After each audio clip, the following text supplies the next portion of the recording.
There are many business ideas to choose from, considering the many successful businesses uh, that are around us.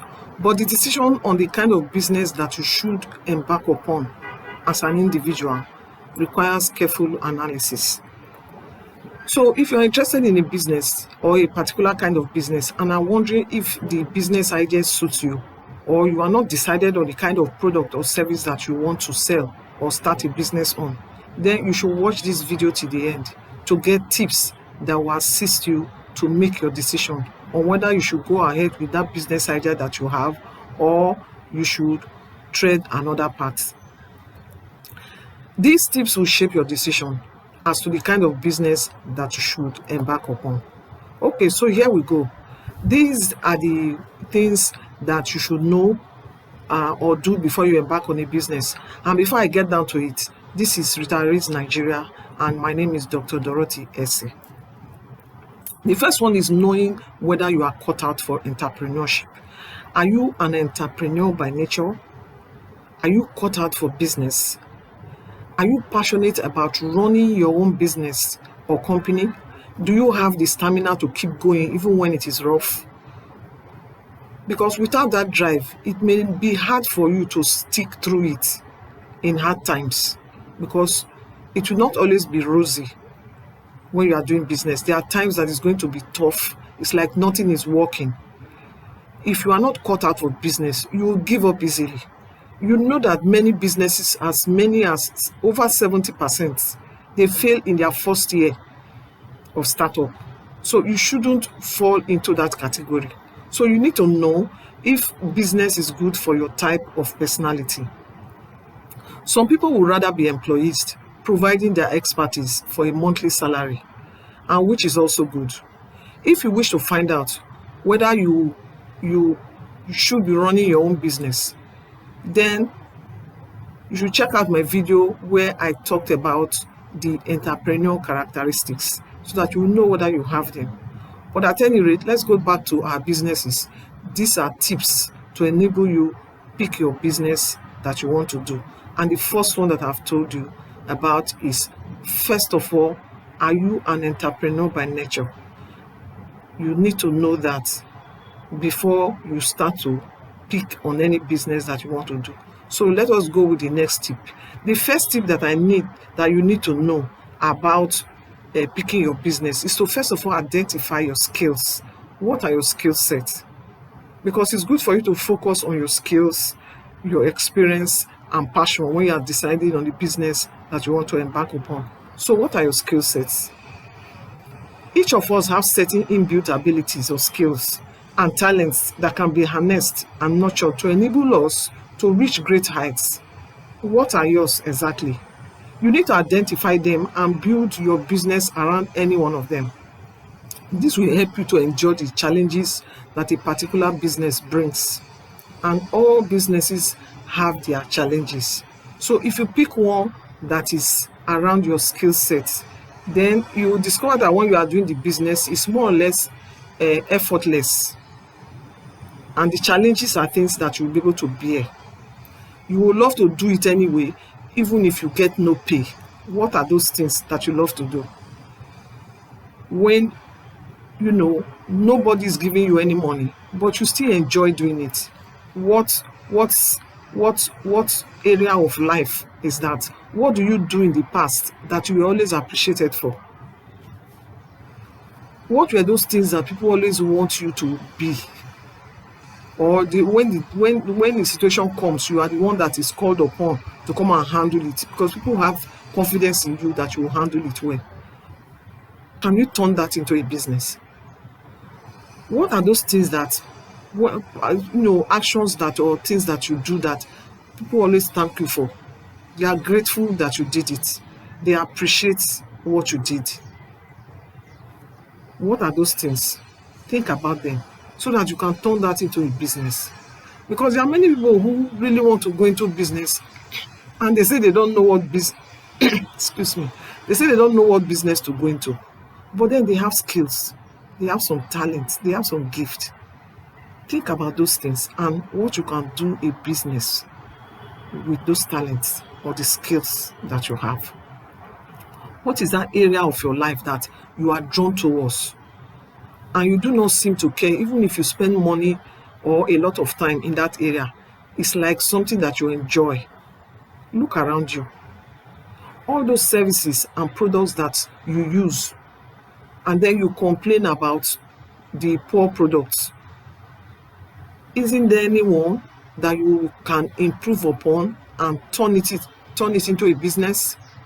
For instance, if you love kids, it's not about having children. If you love children, when you were young, for example, mothers will always want you to look after their children, or you always like to go and help mothers look after their children, or their children are drawn towards you, and you tend to like children to be around you. At this time of your life, do you still love kids? Because if you do, then you might be good at running a business that involves children, for example. Or if you love sporting activities, or you are an exercise or fitness enthusiast, a gym or a nutrition center, or even a commercial yoga studio might be just it for you in doing your business. But you must make sure that it is a business that will bring in money. Don't just turn a passion into a business, because there are some passion that don't bring in money. But if you are doing it just for the love of it, then that's okay. But if you are doing it just to make some money in addition to loving what you do, then you must first of all do your research and ensure that that passion that you have or that skill set that you have will be able to bring in the kind of money that you want. And in trying to identify your skill set or your gifts or your talents, you could even ask your friends. You could ask your friends or relations what they think you are good at doing, or what they see you doing and you do very well in. Find time to watch one of my videos where I talked about businesses that are suitable for retirees. As you go through the list of the businesses that are suitable for retirees, one of the videos talked about tech businesses and the one are non-tech businesses. You might be inspired to see that one of them is actually suitable for you and it is something that you love to do. So go and check out the video, it could joggle your memory. The tip number 2 here is don't try to be a genius. There are many businesses that are already in existence. So look through them and see the one that fits your personality and in which people have made lots of profit from. So pick from those businesses instead of trying to be a genius and then trying to invent your own business that nobody has ever done. Going through a business that somebody has done before, and then you tweak it a little and bring some innovation into it to make it unique to you. That is a better way to pick a business that is suitable for you. And you will profit quicker if people are already doing it and doing well in it, because that means the business has already been tested in your environment and found to be feasible. But if you have the patience to start an entirely new business that no one else in your environment has done, you will have to be patient to sell your idea and your service to your potential clients and for them to have confidence in you to give your business a try. Tip number 3 is to understand the industry. If you already have a business in mind, and you need to be sure, if you already have a business in mind and which you have decided upon, you need to be sure that you understand the industry.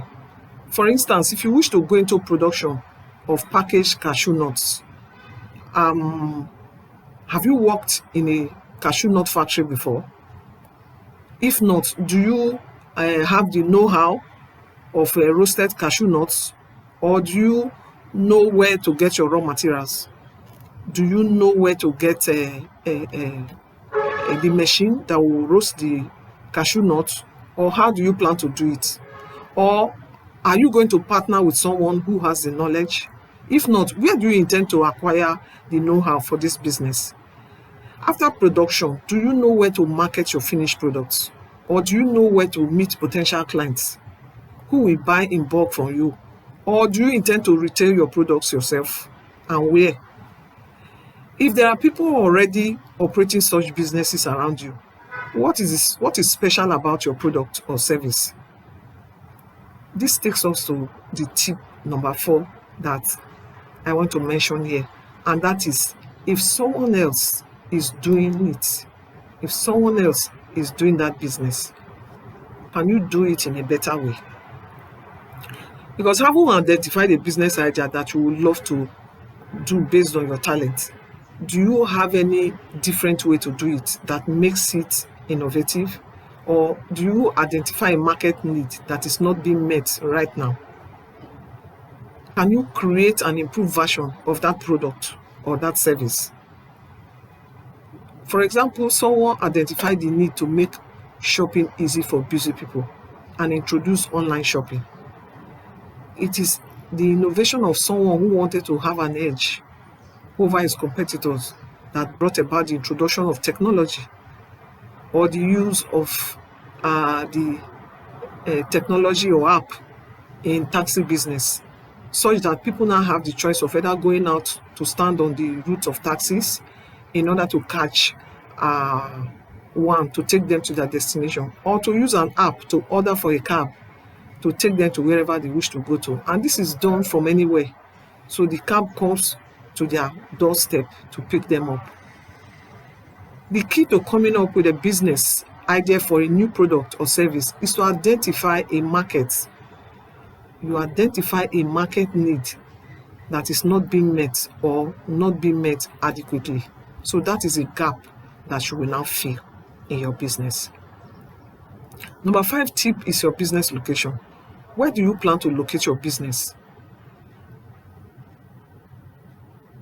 If your business is being located at a place that is very far from those you are providing the service for, then there's a problem, because there's a need for your clients to easily reach you, except of course it is an online business.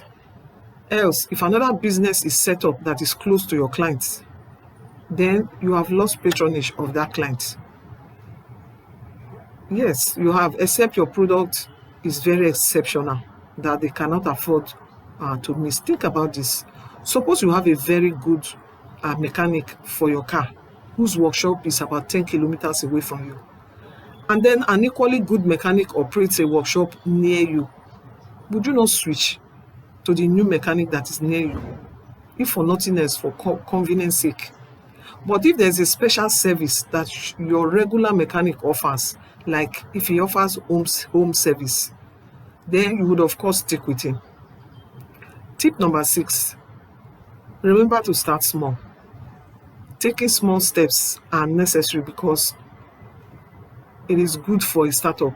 Therefore, dream big but start small. You don't have to commit to taking big and bold steps, because all you need to do is to take one baby step at a time in starting your business. Be consistent, and eventually you will arrive at your destination.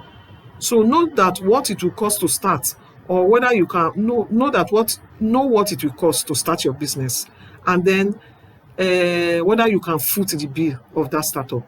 If not, is there anyone else who is also passionate about your kind of business who can partner with you? No matter how much money you have, the advice is for you to start small and test the waters. All in all, be sure that whatever business you are going into is solving a problem. That way, your service or business will be in demand for a long time. You need to use one stone to kill two birds, which is you are making money, you are keeping yourself busy, and you are providing a service as well. So this is it for how to pick your business and be successful in it. Thank you for watching. See you in my next video. Bye.